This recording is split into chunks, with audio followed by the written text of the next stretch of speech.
It's rolling right along here. Practice 9.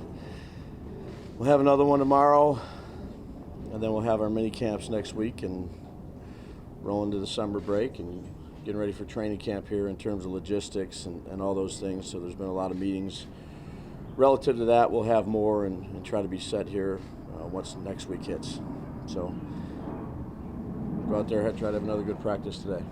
Do you do anything different with the mini camp than you do with the OTAs? It'll be a little bit longer.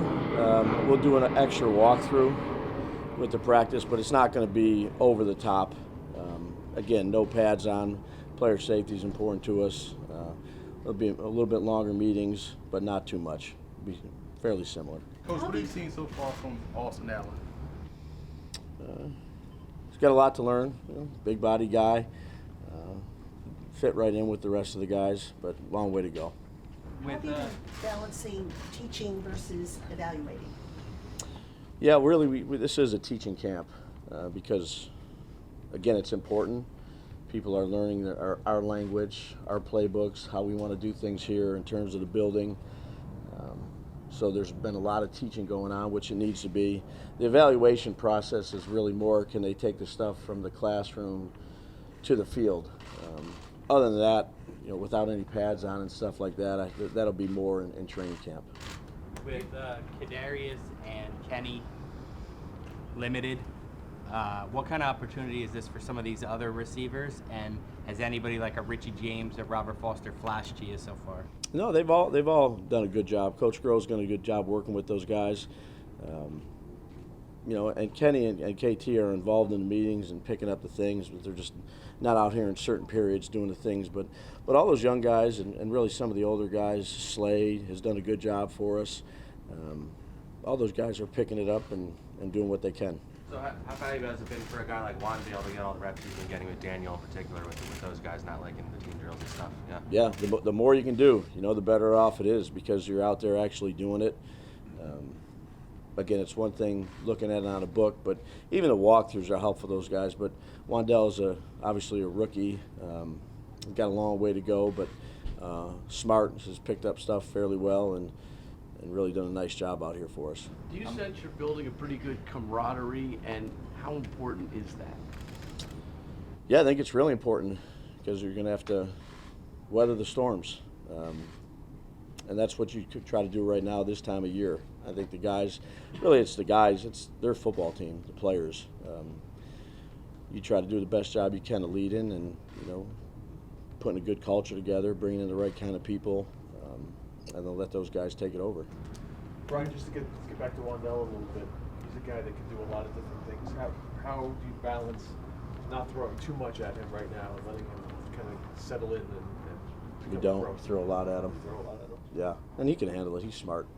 It was part of the evaluation process in terms of getting ready for the draft, with the position coaches and the coordinators of, really trying to teach these guys as much as we can in that process to see what they can grasp and how smart they are, along with all the other evaluation tools you use, going to the school, talking to people, and we place a high premium on intelligent players, and he's certainly one of them.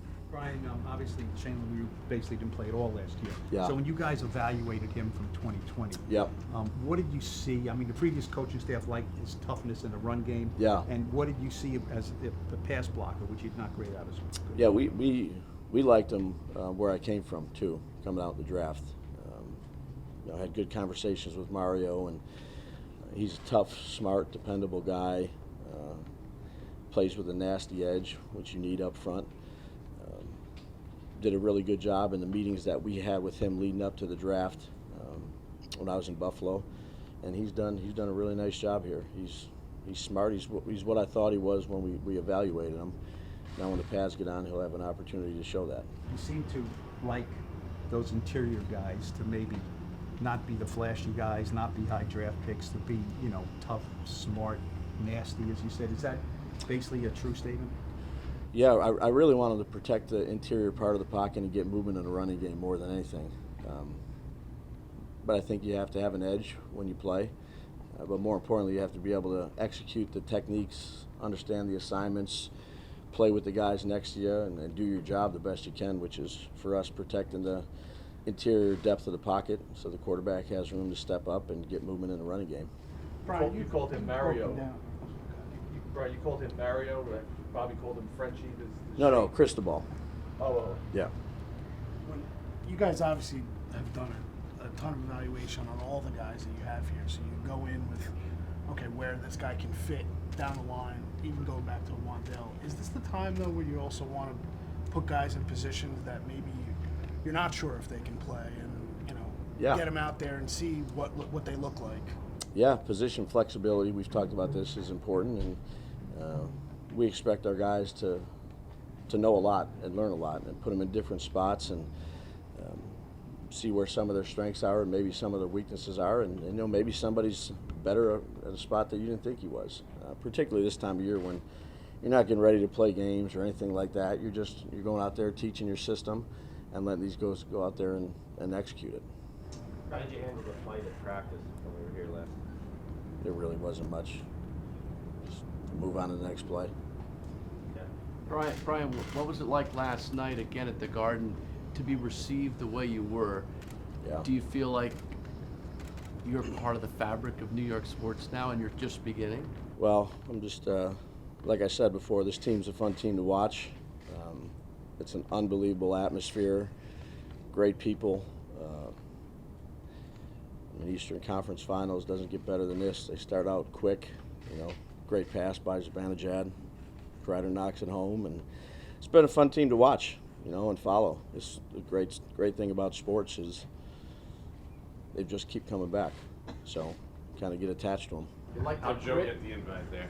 Joe's been there They too. put his name up there. Joe's been there too. Joe actually he gives doesn't Joe get a the lot of name credit. statement, though, you know that your name is up there. Yeah. Was head Much coach like Brian ball Daboll, guys, not much GM like Joe ball Shea. guys. No, but Joe's been there for a bunch of games as well.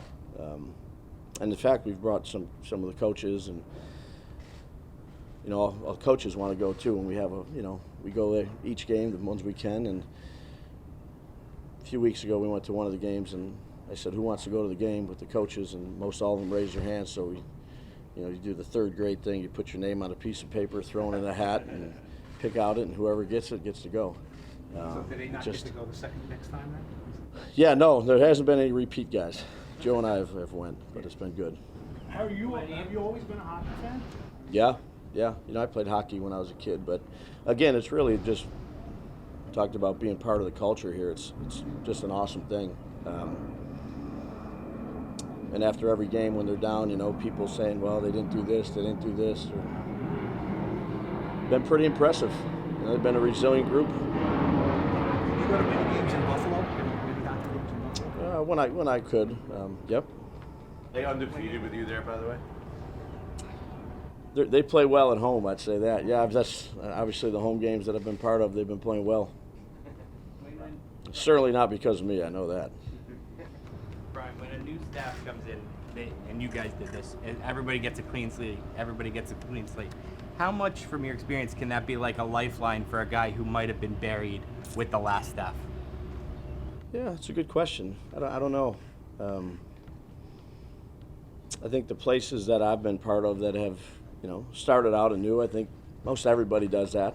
You want to try to do it your way, or our way, should I say, and be true to you and give the guys opportunities to be themselves, and let them either get with the program or not get with the program. And sometimes it's hard as a coach not to have any preconceived notions about whether it's players, staff, whoever it may be, because it's such a small group. But I think everybody should be afforded that opportunity. Coach, how difficult is it to go from the 90-man roster to that 53? And in the perfect world, would you rather bring the 90 with you through the season and continue working with some of those guys?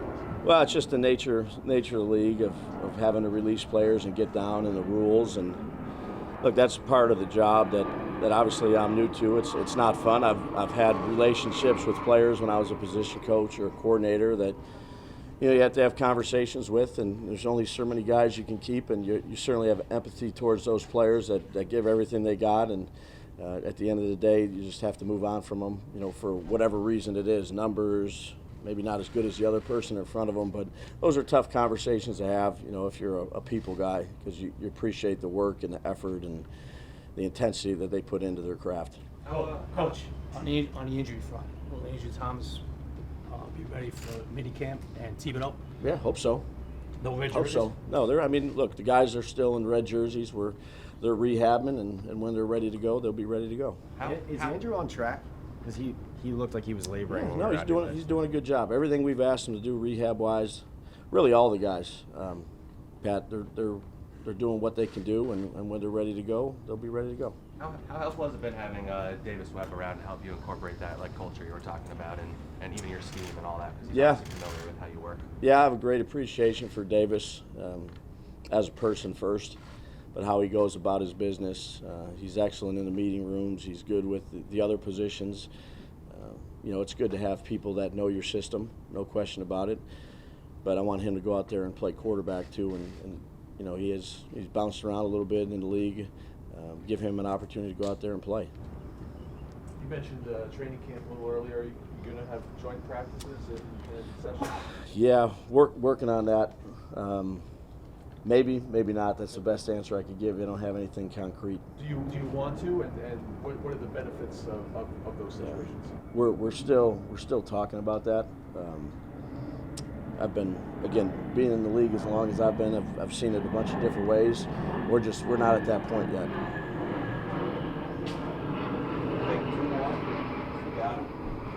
With Kayvon, is it something that whatever injury he does have is something that's going to need rehab time? Is it something that you're just kind of playing it safe with him? Yeah, well, I think they're all at different spots. The guys in red jerseys,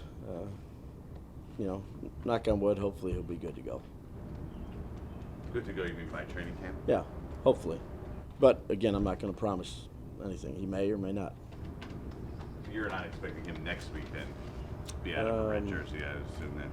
I'm not expecting him to be out of a red jersey today. We'll just start with today. We'll see next week how it goes. There's a lot of things that can happen over the weekend.